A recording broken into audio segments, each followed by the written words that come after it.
Hello, my reading friends. Welcome back to Story Time at Emma's house today. Story is Fletcher and the Springtime Blossoms. If you have a copy, go get it so you could read along with me.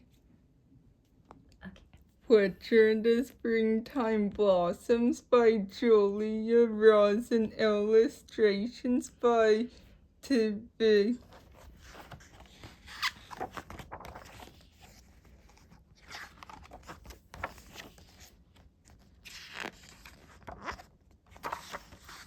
The woods were full of the chirping, buzzing, sing-song sounds of spring. Fletcher bounced along with his nose in the air, sniffing the just first buds of flowers and playing chase with butterflies, with his head spinning with sights and sounds.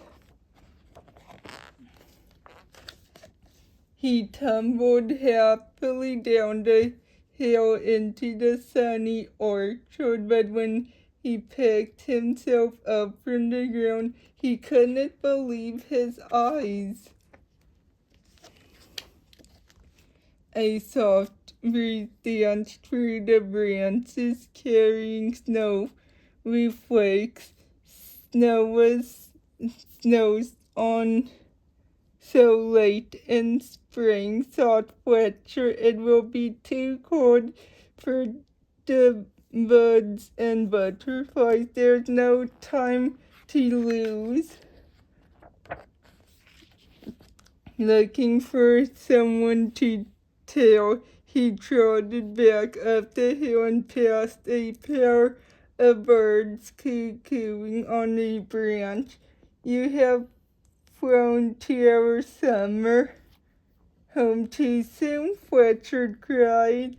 I have been down to the orchard and there's more snow on the way.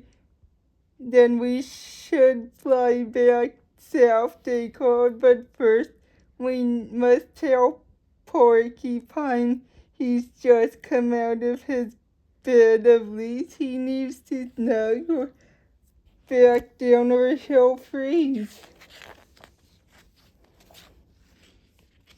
Fletcher and the birds found Porcupine stretching and scratching. There's no on the way, panted Fletcher. I saw it in the orchard. It will be too cold for the butterflies. The birds would need to fly south, and you must hide. Then I should crawl back into my bed, sniffled Porcupine sadly. But first we must tell Squirrel your dad he needs to hunt for food. He's eaten his winter store of nuts. He'll need to find some more. Fletcher the birds and Porcupine found Squirrel. It was camping after sunbeam. Snow was blowing in from the orchard, gasped Fletcher. It will be too cold for the butterflies. The birds will need to fly south. Poor Porcupine must go back to bed, and you must find some food. You're right. I have eaten my spring feast, said Squirrel, and all of my stores are gone. But before I hunt for more, we need to tell the rabbits to munch as much grass as they can before the snow falls.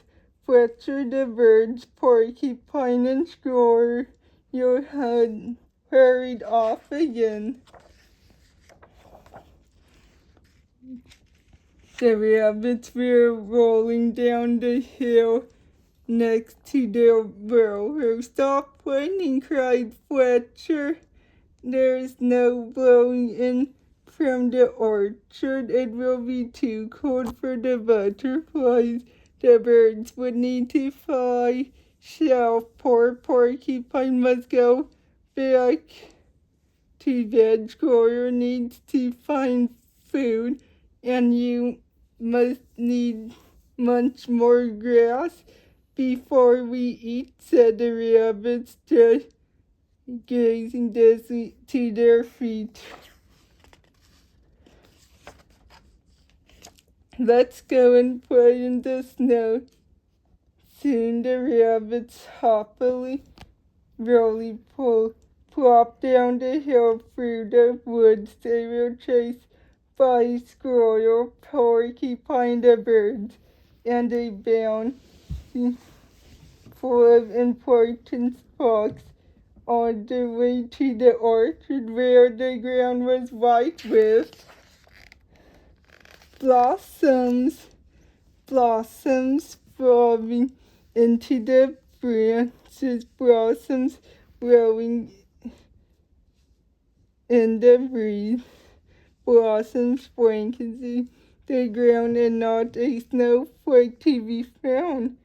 Those are blossoms, not snow, you foolish fox, the animals cried. Fletcher blinked and rubbed his eyes, feeling very silly, but then the animals scooped up paws and clawfuls of blossoms from the ground and covered him in a second shower of fluttering white petals. Fletcher and his friends ran and played between the trees until at last they collapsed in a blossomy soft white heap. Then the birds fluttered back to their branch with beakfuls of blossoms to line their nest. Porcupine sniffed of the slope, his quills dotted with tiny white petals. Squirrel went chasing up and down trees after snow white petals dancing in the breeze, and the rabbits bounced back up the hill with blossoms to brighten their burrow. But Fletcher just lay drilling in his soft bed of petals, watching the blossoming branches bobbing overhead.